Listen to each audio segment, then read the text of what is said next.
और गोविंद दोनों खड़ा किसके लागू पाए। बलिहारी गुरु आपुखी मुझ गोविंद दिया बताई, मुझ गोविंद दिया बताई। अब इसमें क्या कह दी? गुरु गोविंद दोनों खड़ा किसके लागू पाँव और बलिहारी गुरु आपकी मुझे गोविंद दिया बताए। चाहे कितनी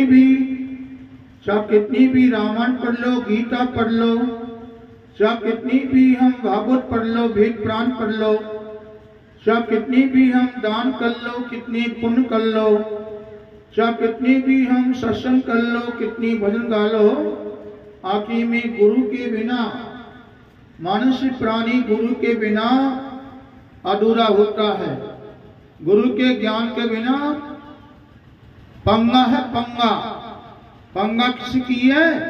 जिसमें गुरु का ज्ञान नहीं, गुरु शब्द नहीं, वे पंगा का पंगा है। मनो शरीर लेके पंगा का पंगा है, उसे पंगा कहते हैं। और जब उड़ा के जब गुरु की शरण में चले जाता है और गुरु से ज्ञान ले लेता है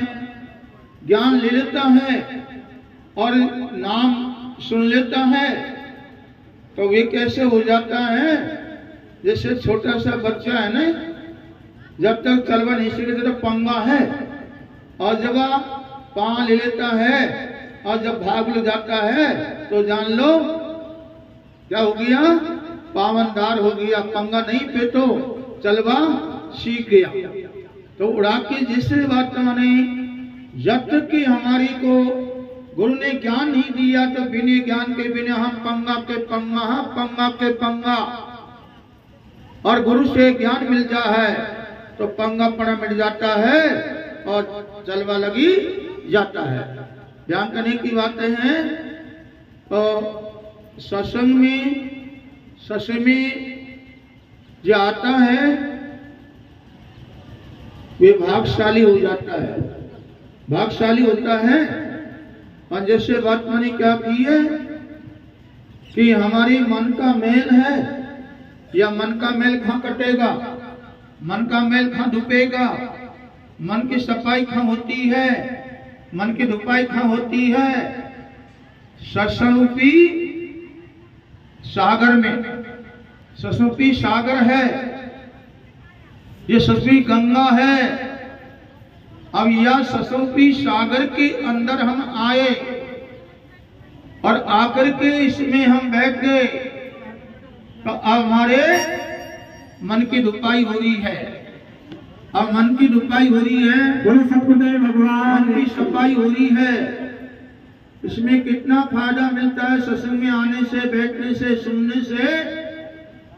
ये हमारे मन की धुपाई हो जाती है। मन की धुपाई होगी, मन की सफाई होगी, तो जान लो कि हमको मनुष्य शरीर लेने का और गुरु शब्द का लाभ मिल जाएगा। और जब तक मन की सफाई नहीं होगी, मन की धुपाई नहीं होगी, और मन के अंदर गंदगी भरी है, गंदगी में गंदगी, गंदगी में गंदगी, गंदगी में गंदगी, मैल में मैल, मैल में मैल मन के अंदर घुस जाता है। फिर माँ जैसे बात माने, माँ गुरु शब्द इसके अंदर छल है, कपट है और बुराई में भगड़ा है, तो माँ गुरु शब्द की कमाई नहीं होगी। यह भी ध्यान कर लो। जैसे कि एक मनुष्य, तो ये क्या करता? हाँ, एक गांव में एक नगरी के अंदर एक संत भगवान है।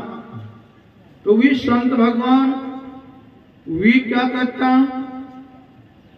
घर घर में जाके सबको जगाता और सबको जगाते, जगो भाई, जगो बेटा हो, जगो, वो सो लिया, घना दिन सो लिया, और तो बेटा हो जा, जगो। और जगना कहीं, जगना खा, या थोड़ी पानी मोड़ जग रहा हुआ है, या थोड़ी दौड़ कर रहा तो झगड़ा हुई है या जगवो नहीं है, वो जगवो पुरुष हो अपने भगवान को पाने के लिए वह जगवो अलग होता है। उड़ा के और तो जैसे वर्तमानी उस बस्ती के अंदर आखिर में जो सबको जगावा करा, आखिर में एक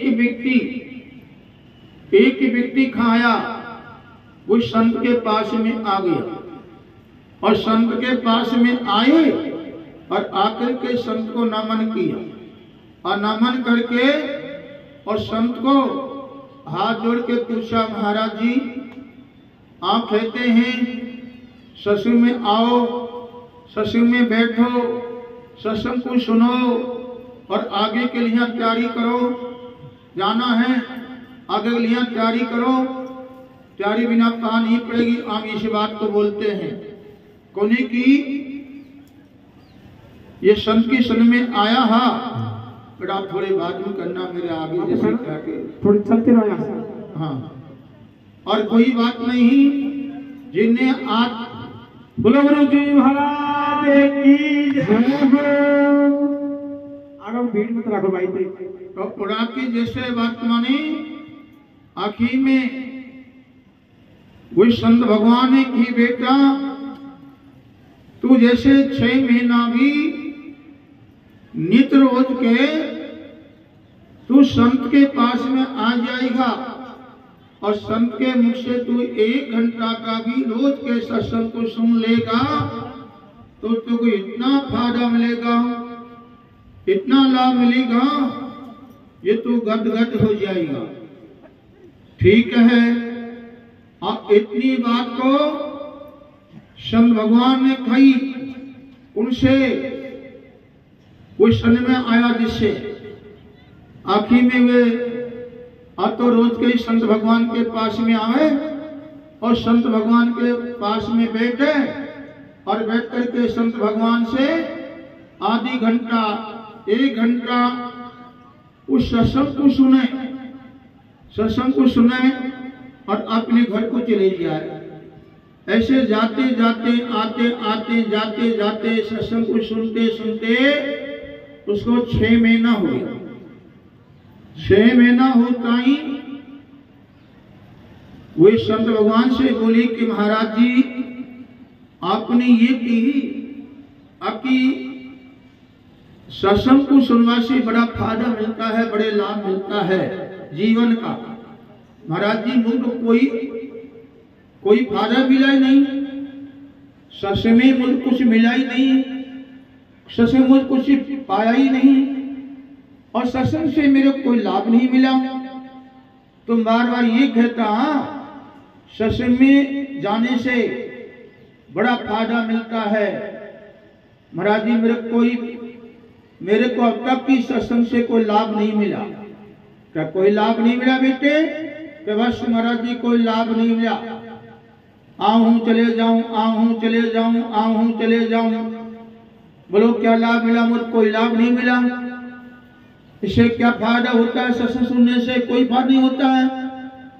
कोने की कोई व्यक्ति ना आने वाला न थी। उड़ा के संत भगवान बड़ा दयालु था तो संत ने क्या किया, एक वक्त में कोल्ला एक बर्तन में क्या है? कोल्ला, और कोल्ला से बर्तन भरा हुआ है और उसी बर्तन वे बर्तन को वे संत भगवान ने उसको दे दिया। पहले बेटा इस बर्तन को ले और इसमें कोल्ला भरा हुआ है, ये कोल्ला को तो बाहर नकार दे, ये कोल्ला को बाहर नकार दे और बाहर नकार के भाई समय धो दे, कोई बात नहीं। बड़ी ध्यान बैठना, बड़ी ध्यान बैठना बेटी, कोई बात नहीं। शांति से शांति बना के रखो। सब यही सत्संग है। संतन के पास में आओ और सत्संग के मुख से सत्संग सुन के और अपनी शील भाव बना, शांति और शील भाव बनाना। क्रोधी भाव रहेगा तो पा नहीं पड़ेगा, शील भाव आनंद आएगा। उड़ा के अब तो जैसे बात मानी कल बेटा ये बर्तन में कोल्ला ही नहीं कहा कि बेटा इनको खाली कर दे। अब ये बर्तन में से कोल्ला बाहर में काट दिया कि बेटा अब देख तू इस बर्तन कैसा है भीतर, और इस बर्तन को भीतर देख सही है कि मैला है। उसने की महाराज ये तो मैला है, ये तो पूरा बर्तन ही काड़ा हो गया, पूरे बर्तन में काड़ा ही काड़ा छा गया, काड़ा हो गया, और ये तो बहुत ही भद्दा लगता है महाराज जी। क्या बेटा काड़ा है ना इसमें? कहा महाराज जी काड़ा है, काला ही काला है। क्या बेटा ऐसे कर, तो इस बर्तन में तू जल भर के ले आना, और मैं कहूं जहां जा वे सागर पे जाना, और सागर में से तू बर्तन को भर लेना जल से और लेके आ जाना। क्या ठीक है महाराज जी, अभी जाता हूं। हकीम में कहने हुए संत भगवान ने उसको बर्तन दे दिया, और ये बर्तन कैसा अंदर से काला ही काला, और उसी व्यक्ति कहां गया? और सागर पे गया। जैसे आज तुम सागर में बैठे हैं, ऐसे वे सागर पे पहुंच गया।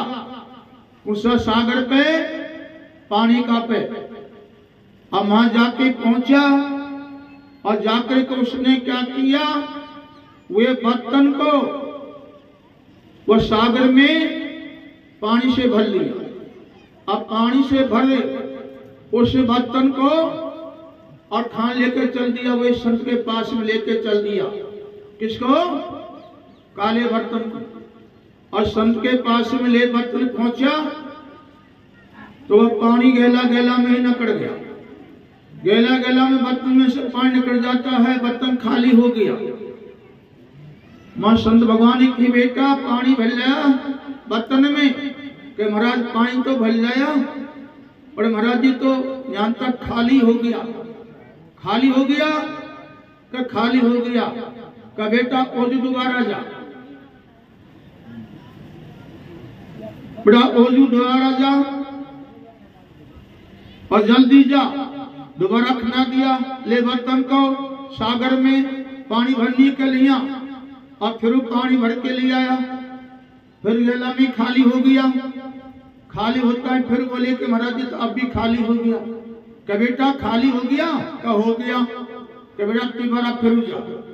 फिर तिबारा भेज दिया, और तिबारा जाके और फिर उस वक्त में पानी भर लिया, और ले पानी को, और उस संत के पास में फिर आया। मां के देखा, फिर बर्तन खाली हो गया, फिर भेज दिया। हकीम में कहने की बात है 5 बार भेजा। वो संत ने वो सागर में पानी लेने के लिए, या 5 बार में 6 बार में उल्टा आए, फिर उठा के कहीं महाराज का भी खाली हो गया।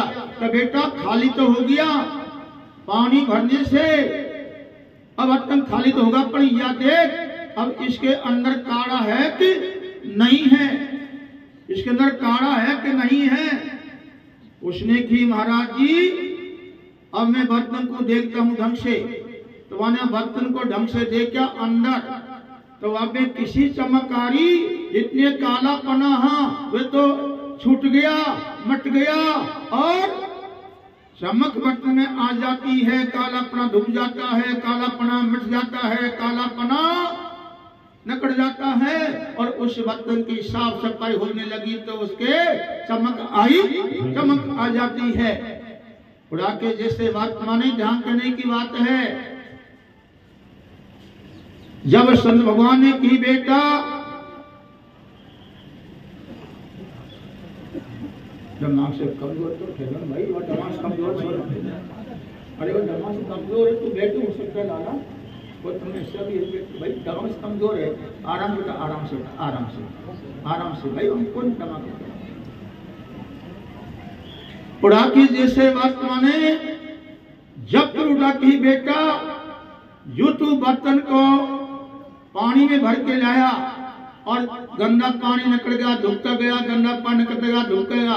अब बेटा तेरा बर्तन साफ है, तो या ससुपी जल में या ससुपी सागर में जिस मनुष्य के अंदर मन विकार में भिड़ा हुआ है, अब विकार विषय कामना विकार में मन मेला है, तो मन का मेल खा डूबेगा, सत्संग में डूबता है। मन का मेल खा कटेगा, सत्संग में मन की डुबाई खा होती है, ससुपी जल में।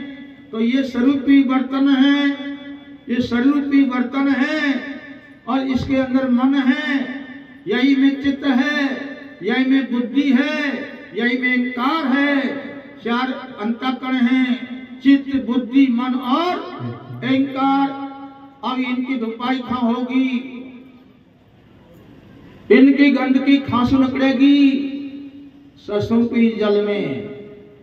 या सागर है या जलरूपी सागर है, या में आके जितनी हम आवेंगे सत्संग में बैठेंगे तो हमारे मन की धुपाई होती है। अंतःकरण कह दो चाहे मन कह दो, अंतःकरण सब एक ही है। तो मन की धुपाई ससुपी जल से और राम नाम भी सावन से।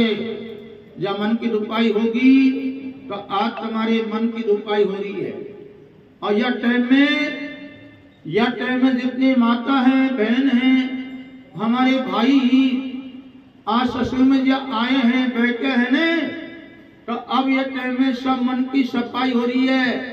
अब मन के अंदर से गंदगी जारी है, कचरा हट रहा है दमादम, और मन अब तो जैसे वर्तमान आनंद से सफाई हो रही है। जो हमारे अंदर मन के अंदर क्या है, ममता। अब ममता दो प्रकार की हो जाती ही। मन जैसे ममता तो एक ही प्रकार की है और यह दो प्रकार में बन जाती है। जब उठा करके ममता खा गई खेत पे, ममता खा गई यानी खा डोल रही है। और ध्यान सुने बात है, देखो मेरे घर में कर किसका बच्चा, हाँ जिसके कोई का बच्चा, कोई के बच्चा यहाँ गुमगा हो तो यहाँ आकर के ले जाना। उसके बच्चा रो रहा है, उसके बच्चा रो रहा है, अपने बच्चा को यहाँ आकर के अब कभी ले जाना।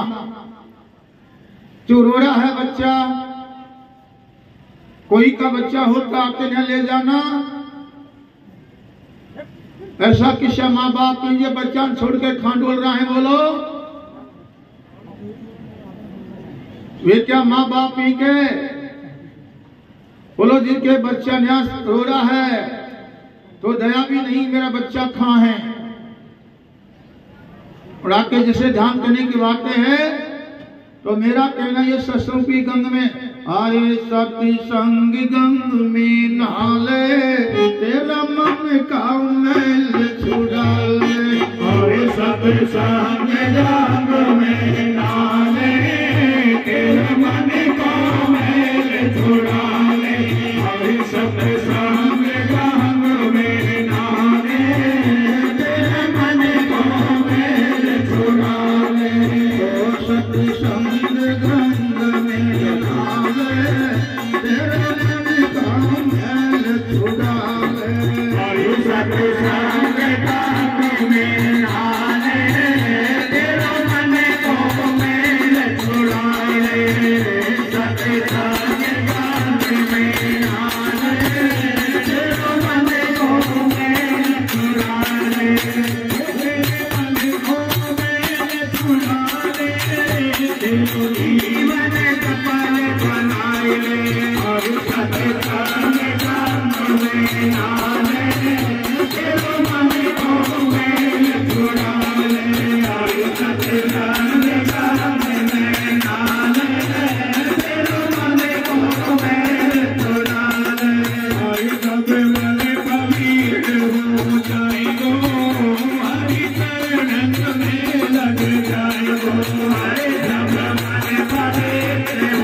बलदेव भगवान की तो सत्संग संग में न्यायालय तेरा मन का मेल छुड़ा ले और मन का मेल यह सागर में छूटेगा। यह सबसे बड़ा सागर है, यह सागर समान कोई सागर नहीं है। ये मनुष्य प्राणी इस सागर के अंदर आ जाता है और यह सागर में चुप्पी मार जाता है और सागर के जल को भर लेता है तो वह गद गद हो जाता है। तो राम नाम के सावन से मन का मैल छुड़ाई लेता है, इसका नाम है। तो जैसे बात माने हमको जाना पड़ेगा, सबको जाना पड़ेगा भाई। देखो जैसे बात माने भरतलाल, जैसे बात माने कि एक छोरा की नौकरी लगी और वह को जैसे 2-5 दिन घर पे आयो तो नौकरी पे जाएगा ना, तो फिर वह एक दिन पहला 2 दिन में क्या करेगो? तैयारी करेगो। नौकरी पे जावा की तैयारी करेगो, कपड़ा को धोएगो, उनको टानी ढंग से लगाएगो और जब साफ सफाई होके मैं जाएगा ना तो भाई अपने को जाना ही पड़ेगा, अपने को जाना पड़ेगा। माता हो चाहे बहन हो, चाहे हमारे भाई हो, चाहे संत हो चाहे मुनि हो, अकी में राजा हो चाहे रंकड़ हो, अकी में जाना तो भाई मनोरी सबको ही पड़ेगा, है नहीं? तो कोई तो तैयारी सभी कर रहा है, तैयारी सभी कर रहा है। कोई खां की तैयारी कर रहा है, कोई खां की तैयारी कर रहा है, कोई खां की तैयारी कर रहा है, कोई खां की तैयारी कर रहा है। तैयारी में सब लग रहा है, धीरे धीरे सब में लगे हैं। कोई चोरी में तैयारी कर रहा है, कोई दौड़ा तोड़वा तैयारी कर रहा है। आखिर में जैसे बात माने जाना हमको सबको पड़ेगा, तो कोई तो खा जाएगा।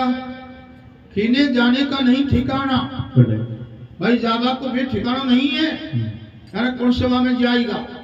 या तो कोई जाएगा तो खोड़ा मिलेगा, खोड़ा मिलेगा या बिल्ली का मिलो, या कुत्ता का मिलो, या सूर का मिलो, या जिंदार का मिलो, या जैसे श्याम का मिलो, घोड़ा का मिलो, या जैसे लोमटी का मिलो, या जैसे वर्तमाने की गधा का मिलो, या जैसे वर्तमाने की रोज का मिलो, या गऊ का मिलो, या जैसे हाथी का मिलो, या मनुष्य का मिलो, मिलेगा जरूर, मिलेगा जरूर। सब तैयारी कर रहे हैं। कोई तैयारी खाकी कर रहा है, कोई खाकी कर रहा है, और कोई तैयारी भगवान से मिलन की कर रहा है। भगवान से मिलने की तैयारी कर रहा है, सजावट कर रहा है। तो मेरा कहना है, माता हो चाहे बहन हो, कि तैयारी करो भगवान को मिलने के लिए, तैयारी करो, बस यही है। और अब जल्दी आती बोलूंगा, तो 4 बजते 4 बजे या 4:30 बजे मैं आती बोलूँ, क्योंकि जाड़ा का मौसम है, जाड़ा का मौसम है, कोई खा जाएगा कोई खा जाएगा।